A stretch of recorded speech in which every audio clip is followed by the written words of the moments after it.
اللہ کی رضا پر راضی رہنا، جو کچھ ہو رہا ہے اللہ کی مرضی سے ہو رہا ہے۔ ہمارے والد صاحب ایک واقعہ سنایا کرتے تھے، ایک تھے اللہ کے بندے ولی اللہ صوفی عبدالصمد خان صاحب، جنہیں حضور جی کہا جاتا تھا۔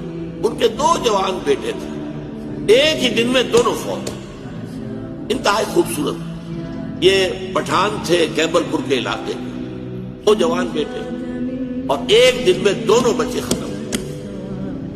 ہمارے والد صاحب بتاتے تھے کہ میں چشمدید گواہ ہوں کہ جب لوگ گئے ہیں، میں بھی گیا ہوں، میں نے دیکھا کہ حضرت جی عبدالصمد خان صاحب رحمت اللہ علیہ، ان کے چہرے پر ملال کا کوئی اثر نہیں۔ لوگ کہتے تھے حضور بڑا افسوس ہے۔ بھائی وہ افسوس کا ہے، اللہ کا مال تھا، اللہ نے لے لیا۔